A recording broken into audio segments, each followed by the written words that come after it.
Well, we get an Alpine over here, and you can see we've already got some of the protection on the side there. We've already got that. Some of the roof is off. I could have sworn I had already started a video on this, but they got some of the roof off.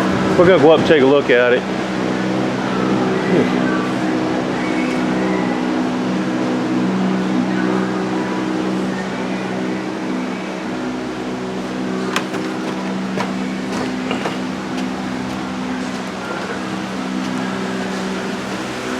Alrighty.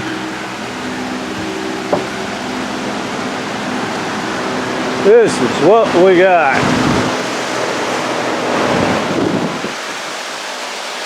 Your typical OSB roof. Then we just this is just looks like just rubber. That's all it is, rubber. And you can see how they slobbered more caulking on there. Just put more on, slobbered up. I'm looking at it over here, right there. That tells me right there and right there, over there, right here. This is, they're all roof mount air conditioners, but this one actually bolts. They put the bolts, the lag bolts, right through. If you took the cover off, they went right through the pan and screwed it to the deck. The problem with that is, after a couple of removals, then those holes get wallered out and then it starts to leak. So we got that. Like I said, we're trying to take all this up. We're going to rip the decking up and everything. Looks like they got a sheeting under here. I can see it right there. It's probably one of those aluminum reflective barriers, they call it. But we'll just tuck that back on in. Then, so we got some damage up here for sure. Right here. We got some damage. This is a band. That's what it's called, a band joist. If you were to build a deck, and you got all your joists running this way, you got to collect them up, and that's what these are called, band joists. But in this case it would be a band for the truss, but that's essentially what it is. So like I said, we'll get all of this up, we'll take a look at it and see what's good. This one looks like the same way. I can see the 4 bolts there, the 2 holes up in the front. I can figure those ones, and I can see these ones here. So you know, we're gonna, obviously I'm gonna make different mounts for them, so this way there won't be an issue with this. I'll put some boots in there with some bolts. Done them a couple of different ways, but I like this way a little bit better. It's a little easier. You don't have to worry about a tech if they have to replace an air conditioner, trying to redo some of the air conditioning bolt features that I've done. But I try to keep it simple as I can. So I'm just, like I said, we'll put the bolts on there, and you'll see how we get it done if you haven't seen them on any other videos. Like I said, we're just tearing it all off. Got 3 plumbing here. It would be, I'm looking for a skylight. This doesn't look like it'd be a skylight. It may be a small skylight. I don't know, we took it all out, but if we do, we're going to put a ventilation system in here, and this way it'll breathe inside. There'll be an inner lens, there's an outer lens, then all the moisture gets trapped in there, so I don't want that to happen, so I'll put a vent on there. And then we'll be putting some edge banding, come around here, piece of metal, we'll get all that. We want to do that so the roof doesn't get chafed by the edge here. So that's why we want to do that. But then we're going to be replacing all this OSB with 1/2-inch BC grade plywood. That's what we're going to use. So, but anyhow, it's just a little bit of a slow go to peel it up. Because some of these, I think this one's screwed down. This one's screwed down, did you see? Yeah. I know I see a screw here. But if it's screwed down, we have to at least get to the trusses, take it out. So, and then once we get that, that's why the roof got to come out. Normally I'd like to just cut it if they're stapled, then we can kind of pop them out. Can't do it, rip the trusses apart. Alright, onward and upward. So the decking is now up. And now that it's up, what we look for any compromised joints, we've already taped those up. Wires that run on top of here, they make a score in the ductwork. So what we do is just put a piece of tape on there, but we also put a little piece of metal on there to protect it so it doesn't work a hole into it. So we went around and did all of them like that. So that's what we are looking for. The same over there. You just don't want to have it, the way these coaches move, they'll dig a hole in there. Is there one with a hole that I could show? The back one had a hole chewed in it. I don't know where it was though. All right. We taped up all the. Where are you putting the bushings? Come apart. Where are you putting the bushings? Oh, it's right there. We can't see. There's a ferrule down in there. I can't see it. Here, you can show it if you want.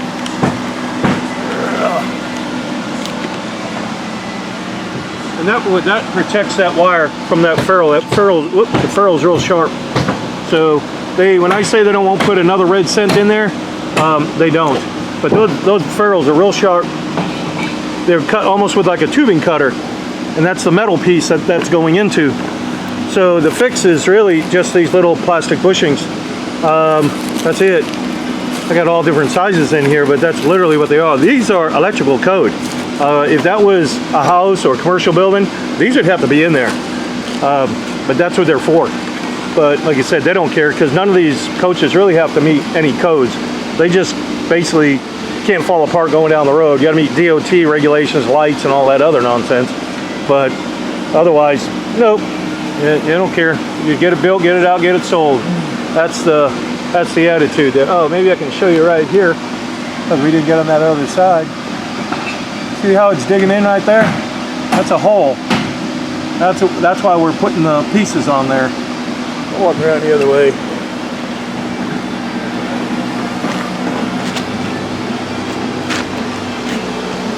But we still haven't fixed this yet. This is what I was saying is all rotted, so we'll fix that. Let's see if I can find another one over here. That wire's coming from. This may be a good one. See how it scores into it right there? Oh, I got the insulation in the way. Right there. Cool.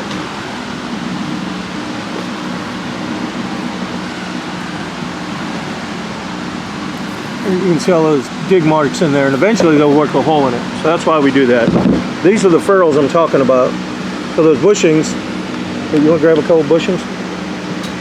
So those bushings, we're just going to set them in here because these are sharp. I don't know if we can see if it's already dug into it or not. But sometimes I'll find little Mars in these things, you know.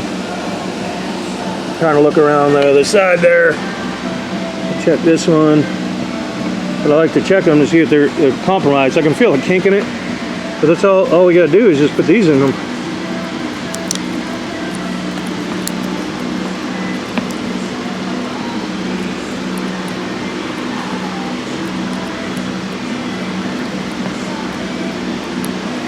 Well, if you got two hands, it works better, but you get the idea. It goes down inside there. So, look at those, and like you said, we'll pull the rest of this insulation up. Look at all these wires stacked up like this. That's what I'm saying. Look, dig a hole. There's another hole right there. That's already a hole. Right there. Well, your cold air is going to be blowing up inside the duct, or up inside this, if you want to call it the attic area, right? That's way too many wires under there. I don't know why they didn't put them up underneath. But we can't cut all those wires or anything and try and move all that. That'd be a lot of work. And I don't want to mess with the electrical, to be honest with you.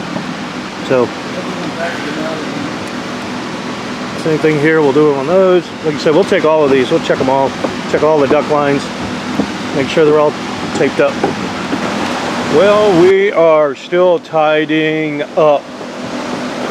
Trying to get these bundled of wires. Look at this. Look at this great engineering design right here. So they got these plumbing coming up. You got 3 plumbing. And they notched it out.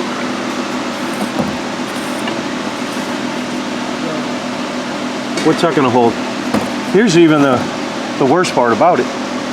This is where the plywood breaks, or the decking breaks right here. That's just plain out stupid. So we got another issue over here with this one. We'll put something behind there and straighten that up. And we got something over here. It's the AC. Oh yeah. Is that the AC? Mm-hmm. All they do is throw a couple of staples on the top. Look at there. All right. Yep. Now you know where all your money's going. Into all this quality craftsmanship right there. Yep. I wonder if they play carnival music in the manufacturing plant.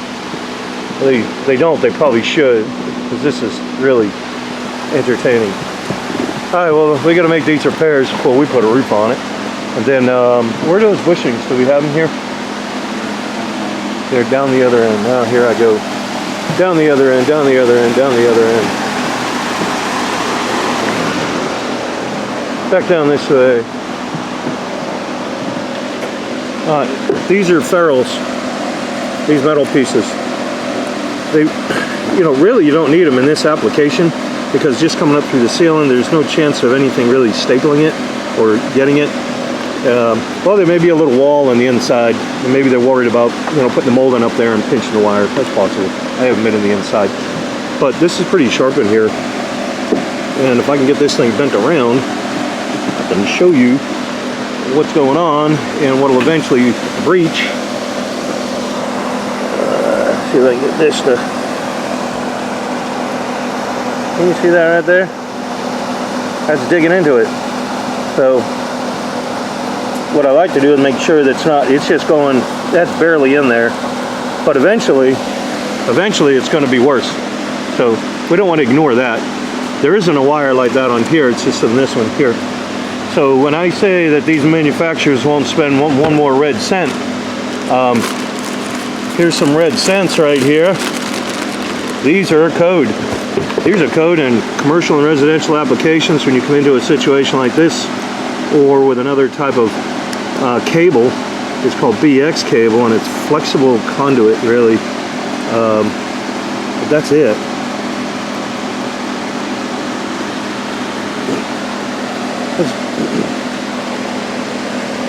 Excuse me, that's all you need right there. So they're just bushings, that's all they are. Let's see if I gotta find a bag I haven't tore the label off of.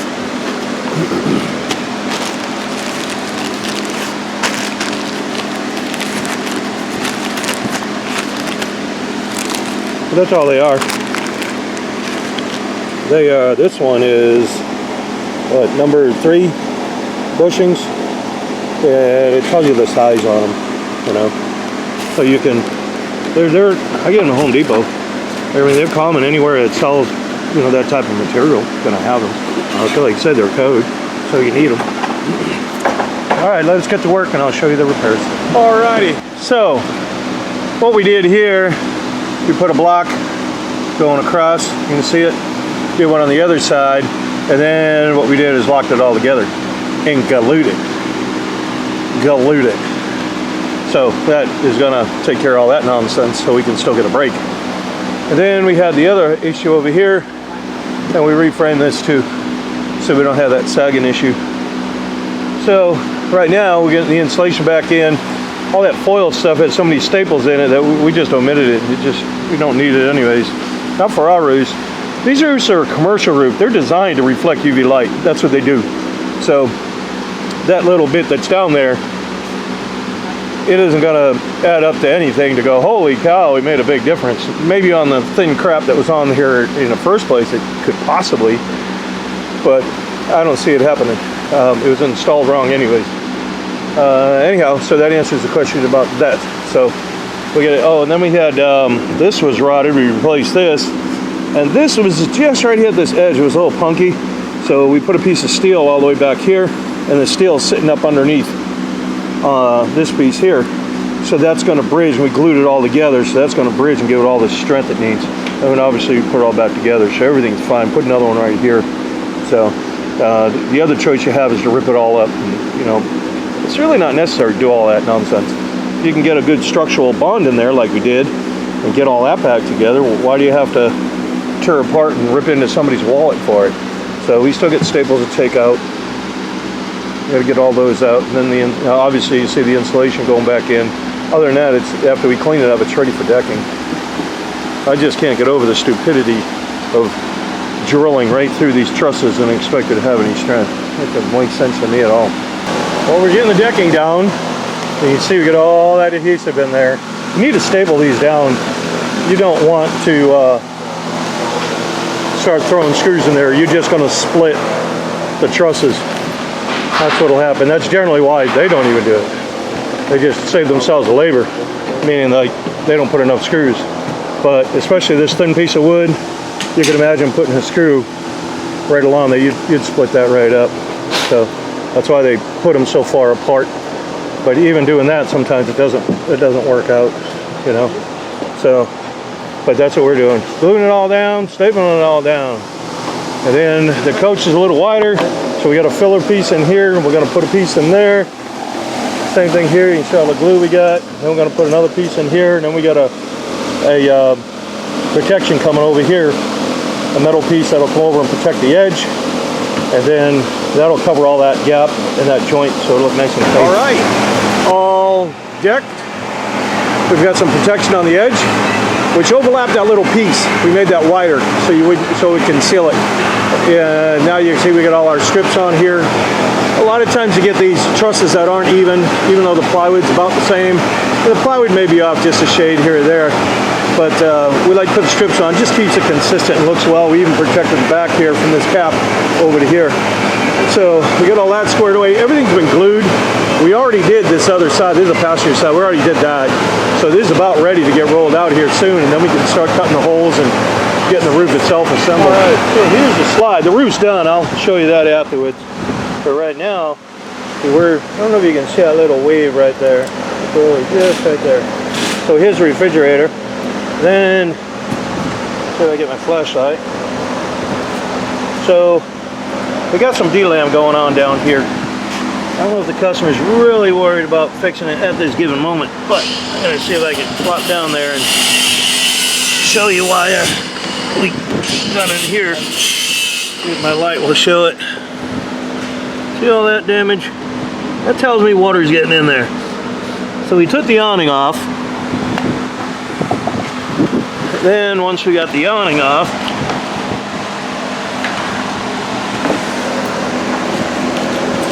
somebody been monkeying around with this.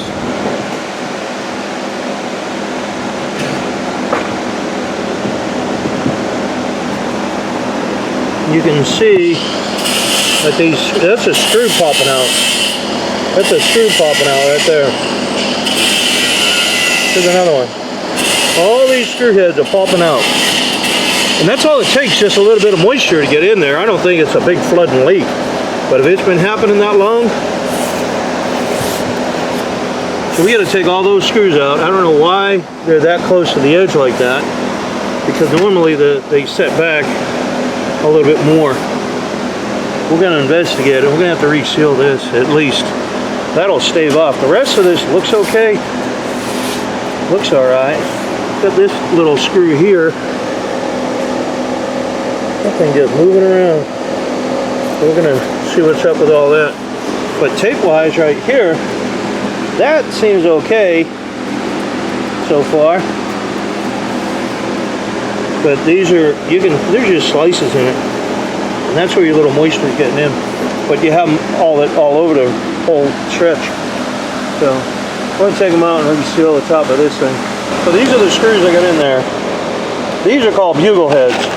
So the metal is hitting down here where my thumb is, and the rest of it's sticking up because that's not what it's designed to do. These aren't the right screws. These are wood screws.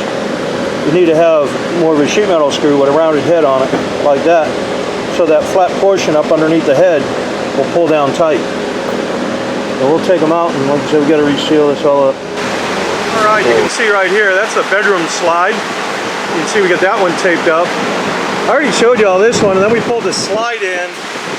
Well, you can probably barely see it. We retaped this one as well. But then when the slide went in, because we had to move this, when we opened out, they all worked simultaneously, so it just became a pain in the butt. Tried to open this one, but now this one wants to go, and I have to move all this scaffold out of the way, and it's just a pain in the butt. But we got all three of them. See, we got this one as well. So we had to tape the whole thing, re-secure it, and it's all done.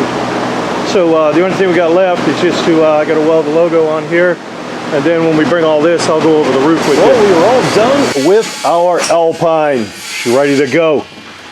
So we've got our little stamp on here, tells the month and the year. We put that on there just so we can monitor the roof when it comes in for inspections, and also if the customer does go to sell it, you can say, hey, that roof was just put on, whatever. We do offer transferable warranties, so it'll help make the sale. So you can see we've got a couple of stands on the back, and then I changed the mounting system so there's right up there's a bolt that comes up, and then when you take this cover off,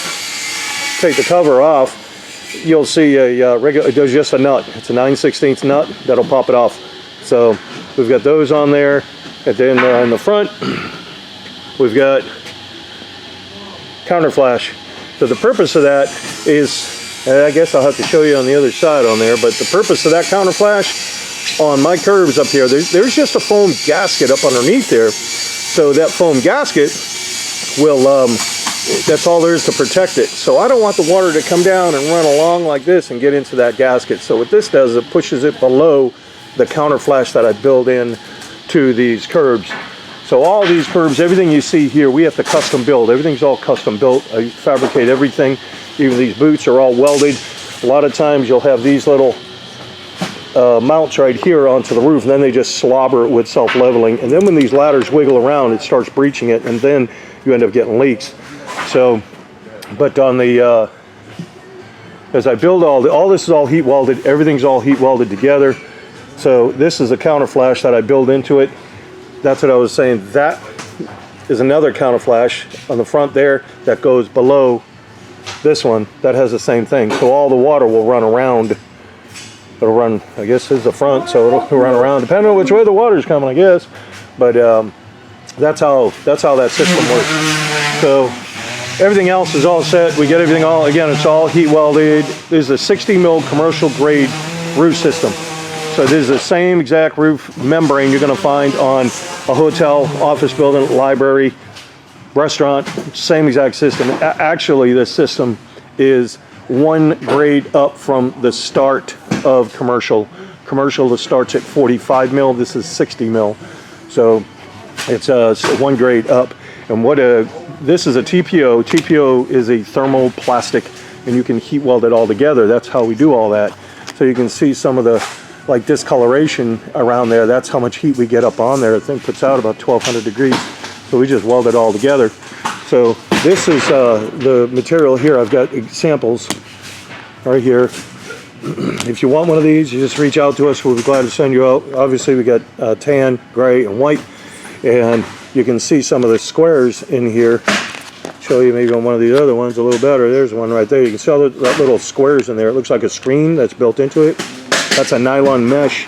And what that mesh does is it adds strength to resist against tree branches and hail and so forth. If a tree branch did hit this, we do leave the customer with a care package for immediate emergency repairs, but he can come back in and we can do a hot patch and it'll be fine. So you can't do that with RV roofs. You can't do that. You try to put, even if they say, hey, I've got a TPO roof, you know, on your camper, if the manufacturer says it, the difference is, like years ago, Chevy made the Chevette, and although the Chevette was a car, it was the low end budget, almost like a Yugo, right? It's still technically a car, but you can't do all of the welding and everything like you can on a material like this. This is basically an upgrade for sure. So these pipes here, there's your plumbing. We got all those there. This is an intake. So what generally happens is, especially now getting cooler in the morning, you'll have some dew sitting up on here, and then you got an inner lens. So your inner lens is in here somewhere, and then you got this top lens. So there's just that cavity in there, but it's all sealed. So what happens is when the frost is up on here, and then the sun comes up and evaporates that off, it won't get underneath this, but it's still going to be cold. You're still going to have frost on the inside of this. So what happens is it'll make it condensate and it'll drool down, and then that's how you end up with basically dry rot, because it's really not a leak. It's just moisture that is in there due to the physics of it, and then it'll start rotting out. In this case, it could possibly rot out a curb, but on typical RVs, it may rot out all around the whole roof deck. And then when it goes for long enough, it'll get into the little bit of framing that's in there, and then it could go down into the ceiling, and that's the problem. So you really need to get some air in there. That's the thing. You need to keep air in there. So I designed this up. This is a solar fan, and you know, I don't warranty the fan. I can't warranty this. You know, I mean, we check them, but you know, they're Chinese stuff. You know, we warranty the roof in itself and the insulation against leaks and stuff. But that being said, when the sun comes up, that fan's going to kick on. So there's no need to keep going back in your coach and flipping a switch to try to get a fan to go. So there's a piece of ductwork that we put inside the roof that goes to this, and there's another piece from here out to here. So this is an intake. So what happens is it'll pull it in, go up over, there's the other lens. Remember the other lens that's inside there? It'll go up over there, go back down through that ductwork and exhaust out. So it'll stay on as long as the sun's up and keeping it going. So we also put a piece of foam mesh in here, and that's to keep bees and bugs and everything from trying to get in there and make a home up inside here. Now, if this pops off, if this gets popped off, it will leak inside there. It will leak inside there. So what you need to do is you can take any one of these plumbing and put it on there, or just tape it up for now. But it will leak in there if that happens. So there's no way to prevent it from not leaking, because it's just a big cavity in there that is supposed to circulate air. So everything, again, all these curves, everything's all heat welded together, custom made, all of this stuff here. This got the same mounting system as the one back there. This is just a different unit than that one back there. And we still get the same counter flash on here. You can see that. And then on here, we put this is a Winegard 360. So I don't like these 360s. If you have to replace your antenna, maybe it's a crank up, I won't put a 360 on. This already had it. The problem with it is up inside here on the bottom, it's all open. So what they want you to do is just take this, squash it to the roof, and then screw it down and then slobber it with self-leveling. It's just not a good idea. It doesn't usually work well. So I had to cut another piece to put up on here and fabricate all this back together. And then you just take the cover off, and I had to run a wire to here to there and so forth. A little bit of work. It's not necessary. They're just, I don't think they're all that great anyways. But all that being said, we did get this back on. We put them on mounts. If he ever has an issue with it, all he has to do is just pop these off, and then he can put another one on there. It's pretty easy peasy on that. So on the, we changed all the insert trim, and we also got 2 strikes of caulking on top of this right here, all the way around the whole perimeter. Also went around, I showed you how we fixed the slide outs. We already did all that, but then we sealed everything back up, make sure everything's all nice and tight. So the reason why I put 2 strikes on here is if you've ever ran a caulking gun and you start squeezing that along, you're going to hear it pop and crackle. And what happens with that pop and crackle is you just injected an air bubble. So these things rack, twist, flex quite a bit. And when they rack, twist, and flex, that air bubble, wherever it may be, could possibly breach. That could possibly be a leak. And that's something we don't want to have happen. So I go over it a second time, and we do that with a chance of having one air bubble land on top of another, probably slim to none. So we, the skylights, this looked fine. It wasn't cracked or anything. We put it all back on, and then I glued it on. I don't put screws in them. We glue everything all down. These expand and contract quite a bit. So if you're out in the sun, and even the way this is now, but it's sitting in the sun at 100 and whatever degrees, and then you get a thunderstorm and it hits it, well, it causes it to contract. So the sun now is expanding it. As it's real hot, now you get a thunder shower, and it just shocks it. And when it shocks it, then it can cause some of these little hair fractures, especially if you have screws in them. So that's why we don't put screws in them. But that doesn't mean this is going to be forever.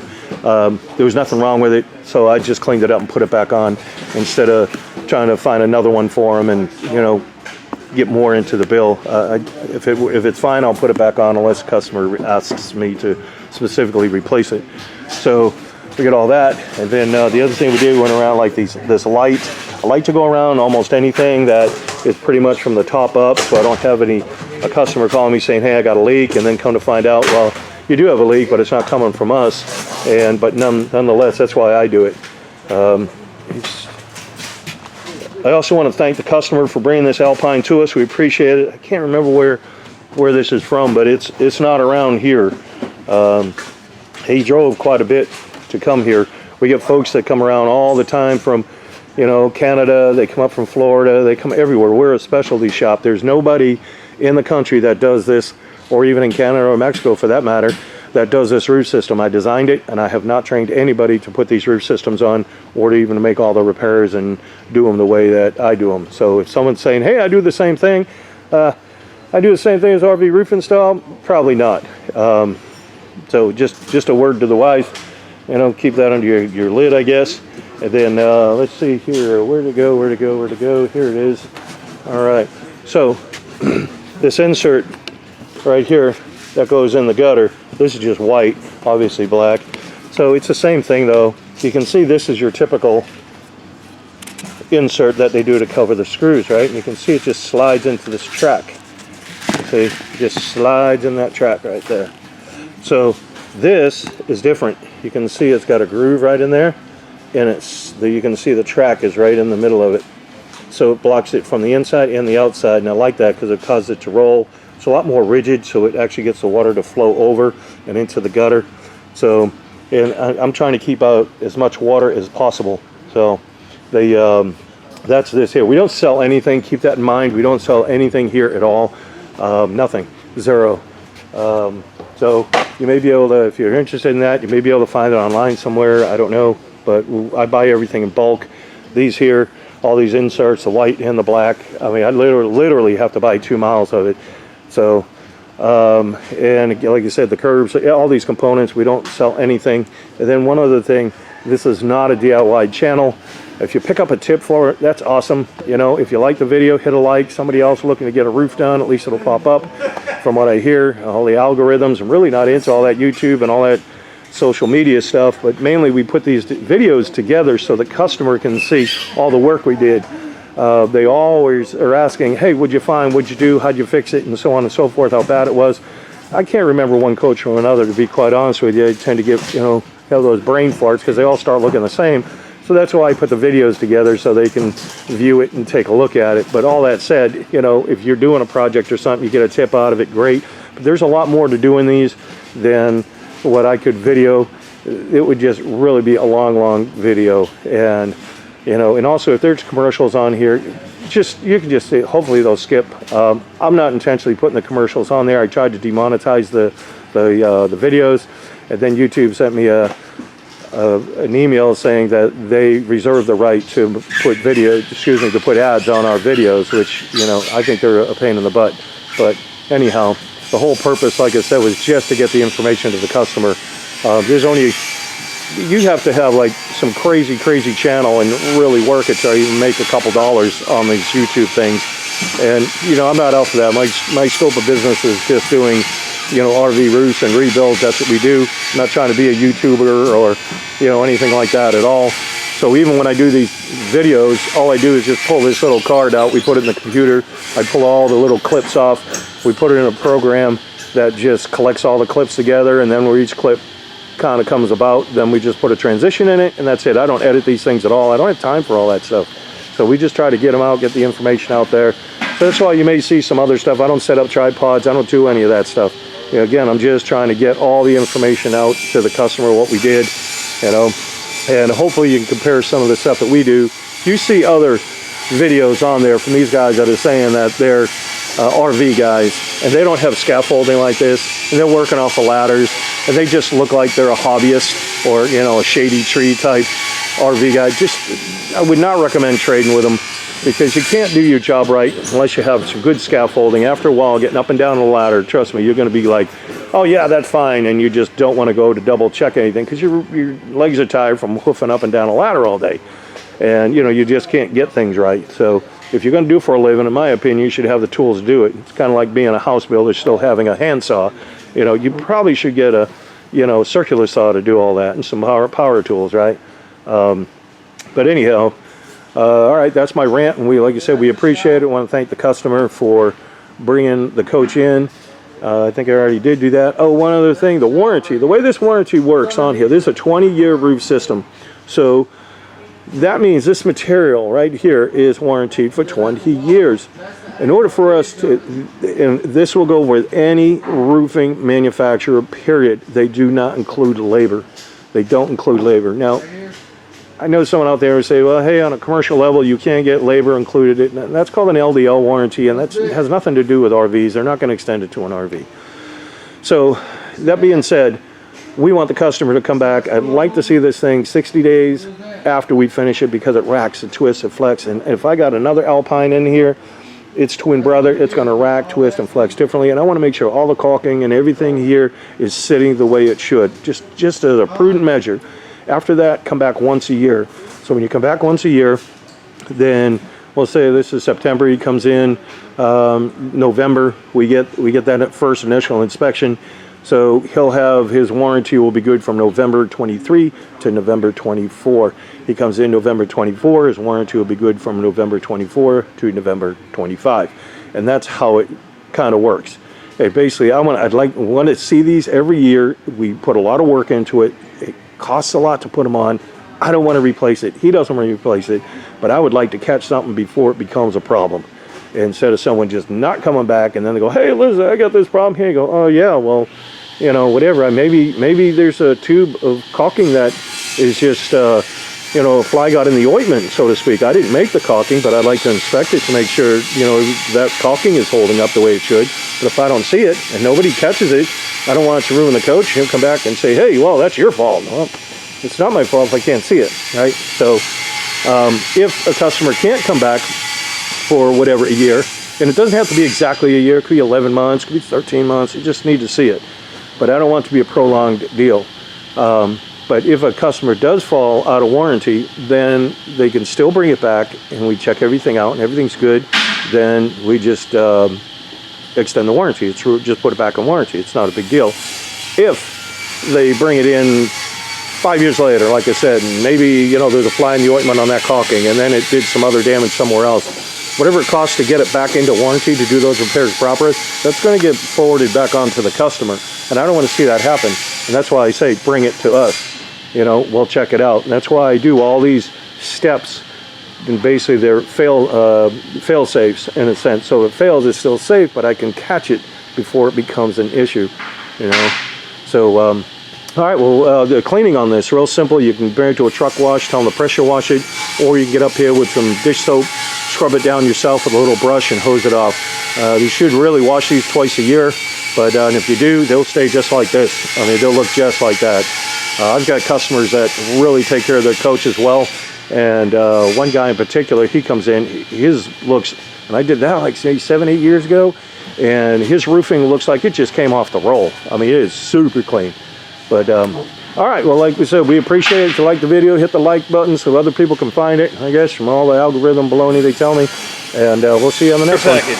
So in our care package, we have caulking, we got primer, we have got 2 patches. Those are heat patches. We got a patch peel and stick patch. We got a checker tool. We've got a magnet. And the rest of this is just pens, keychains, brush, nozzle. Okay, so if we have a hole in the roof, it will simulate a hole. You can do hole simulations. We say we got a hole there. Here's your tree branch come through and you're like, oh man, I got a hole in my roof, it's leaking. So what you want to do, and it's raining out. Right now it's raining, you're like, crap, I gotta stop that leak. You want to get in there, and if you can't get that nozzle in there, don't worry about it. Make it a little bigger. What you're trying to do, you need to get up underneath the roofing, like this. This is what we need to do, get up underneath the roofing.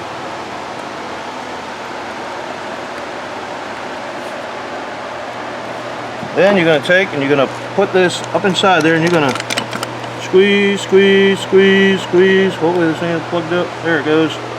Just squeeze, squeeze. You want to try and get up underneath this part too. Squeeze up underneath there. Put some more underneath there. Well, we are getting this thing all boogered up. Then what we're going to do, you're going to push it together. See how it oozes out? That's sealed. You're done. This is a moisture cured product. So what? It's a hot mess. Looks terrible. Who cares? Keep the water out. So now, the next day, we're going to go up there, and that's going to be cured looking like that. So we're going to take a knife, and you just shave it down.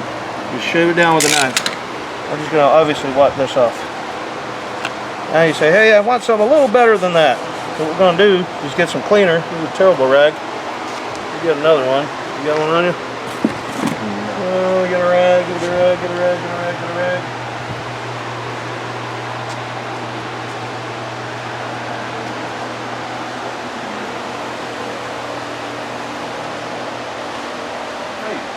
What you gonna talk about, man? Nope, just leave it alone. Oh, leave it alone right now. We're recording now? Are we on? Yes, sir. Okay. Alright, so now we cleaned it off with a knife. I just washed that off because it's still wet. take that off. So now we get a patch. This is a peel and stick patch. We're going to take that, we're going to center it over there.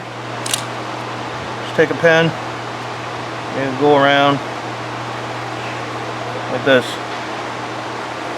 I like to kind of put a dash like that so I know who's where, what, and where, and how. So now there's what I got. So in the package we got primer. We also have a brush. You're going to take that, you're going to go all inside the square.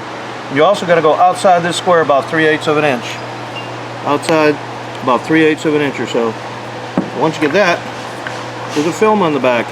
You peel the film, now you know which side you are, see, because there's your marks. And you peel that film back. Get the fat fingers in there to get the film off of this thing.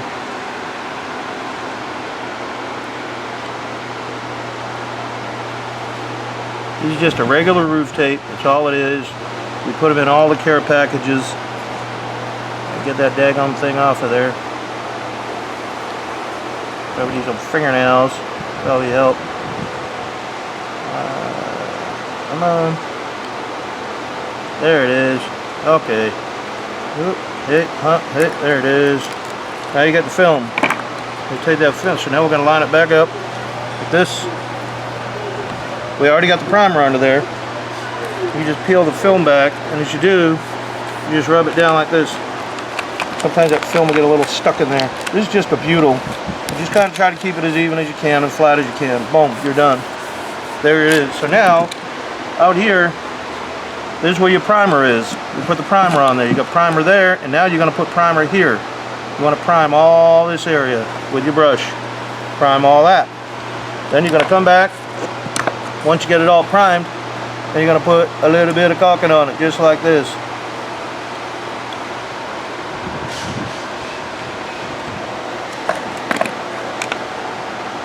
That's simple. If it doesn't all sit in there, you can always take your finger and go around it if you want. We're trying to obviously stop a leak and make one of. There's going to be a little more permanent of a patch than just that plug that we did when it was raining. So now that we get that all done, the whole purpose of it is this part here. This part underneath here, that's a butyl. When the sun hits that, if you didn't have the caulking on there, it will cause it to release and curl up just like I'm doing here. And it'll start coming loose. That's why you need the primer. That's why when you prime it, you're going to prime on top of this because nothing will stick to it. Nothing, the caulking will not stick to this patch and it won't stick to the roof unless you use the primer. That's how you do a patch. Ta-da! All done.